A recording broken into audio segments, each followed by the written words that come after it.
আসসালামু আলাইকুম। আছি শ্যামবাজার আমাদের আড়তের পাশে। আমাদের এক ক্ষুদ্র ব্যবসায়ী সে 2 বস্তা পেঁয়াজ নিয়ে যাচ্ছে। দেখি তার কাছ থেকে শুনবো কত কিনেছে এবং কত বিক্রি হতে পারে। কেমন আছেন?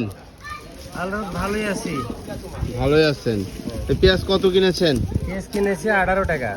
18 টাকা। কত করে বিক্রি করবেন আশা করেন? আশা করি তো 30 টাকা কেজি বিক্রি করুন, 5 কেজি 140 টাকা, আবার লাস্টে 215 কেজি আছে 20 টাকা 25 টাকা। তো বাংলাদেশের পেঁয়াজ এত কমের দাম কারণ কি? এটার যে এত কম দাম কি কারণ? পেঁয়াজের চাহিদা কম, রাস্তাঘাটে বেশি নিতে চায় না। পেঁয়াজ অতিরিক্ত ফলন হয়েছে, এই কারণে মনে করেন দামটা কম। আচ্ছা, এটা যে এত কম দাম হলো কি কারণে? কিছু পেঁয়াজ তো মার্কেটে আপনার আড়তে 30 টাকাও বিক্রি হচ্ছে। এটাই যে পেঁয়াজটা মনে করেন রাখা যাবে না, কাঁচা পেঁয়াজ, এই কারণে মনে করেন দামটা কি কারণে? এই যে একটা দেখা যাচ্ছে দাগি দাগি, ঘরে রাখা যায় না। আর আপনি যে 18 টাকা কিনলেন 30 টাকা বিক্রি করবেন, এতে আপনার ফেলতে লাভ তো অনেক। হয়তো 8 টাকা 10 টাকা করে 7-8 টাকা থাকবে। এটা কি দাগি? হ্যাঁ। তো সারাদিন এভাবে সারাদিন বিক্রি করেন না রাতেও হয়?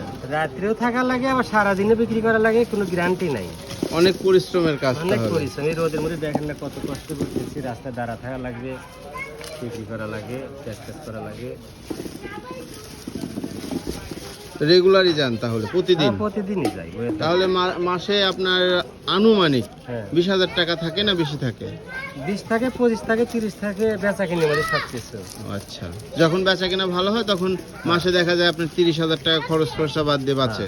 40 আছে। 40,000ও বাঁচে? তাহলে তো একটা চাকরিজীবীর থেকে ভালো, নিঃস্বাধীন। ঠিক আছে, নিঃস্বাধীন, নিজের কাজ।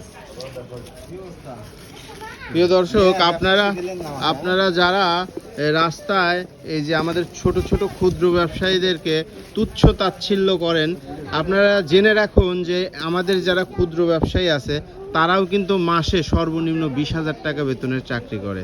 স্যুট প্যান্ট টাই না লাগালেও তাদের কিন্তু মাসে 20,000 টাকা বা 30,000 টাকা পর্যন্ত ইনকাম আছে। তাই কারো সঙ্গে অবশ্যই খারাপ ব্যবহার আপনারা করবেন না। আপনাদের প্রতি এই আহ্বান রাখলাম। ধন্যবাদ। যারা আমার ভিডিও দেখেন বা শেয়ার করেন তাদের সবাইকে আমি অসংখ্য ধন্যবাদ জানাই। আর এই যে আমাদের ছোট ছোট ক্ষুদ্র ব্যবসায়ীদের সবসময় সম্মান করার চেষ্টা করবেন, কারণ সারা দিন পেঁয়াজ বিক্রি করে রাত 8টা-9টায় ঘরে ফিরে। দেখুন তার শরীরের দিকে তাকালে বোঝা যায় যে কষ্ট কতটা করতে হয়, ঘামে ঝরা ভেজা শরীর।